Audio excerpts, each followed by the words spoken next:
এবং 2025 থেকে আবার আমাকে পুনর্বহাল করা হয়েছে। সেজন্য আপনারা যেমন আনন্দিত, আমি আল্লাহ তাআলার দরবারে শুকরিয়া জানাই।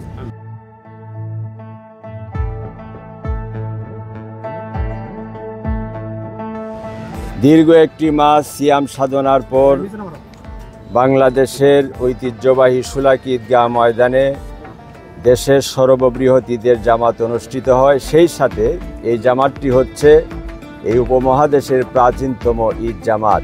মূলত 1828 সন থেকে বড় জামাতের প্রচলন হয়, যদিও এর আগে থেকেই এখানে নামাজ আদায় হয়ে আসছিল। ঈদগাহ ময়দানের বিপুল পরিমাণ জায়গা যিনি ওয়াকফ করেছেন দেওয়ান আয়েশা খাতুনের সন্তান দেওয়ান মান্নান দাদ খান। আমরা ওনাদেরকে স্মরণ করি। এই মাঠে যারা আগে ইমামের দায়িত্ব পালন করেছিলেন, মুসল্লি ছিলেন, আল্লাহ তাআলা সবাইকে যাতে মাফ করেন।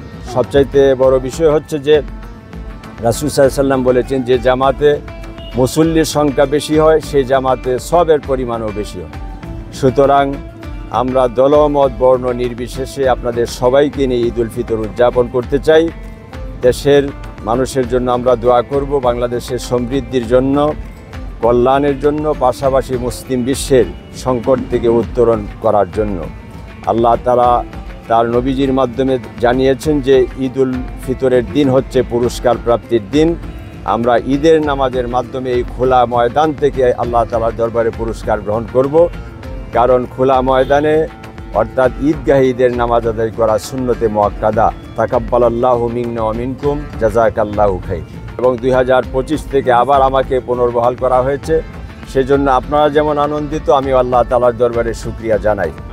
আর আমরা অবশ্যই দেশের খায়ের বরকতের জন্য দোয়া করব। বিশেষ করে ফিলিস্তিনের মুসলমান যারা কষ্টে আছেন, আল্লাহ তাআলা তিনি যাতে তাদের জন্য পরিত্রাণের ব্যবস্থা করেন, সেজন্য আমরা বিশেষভাবে তাদের জন্য দোয়া করব।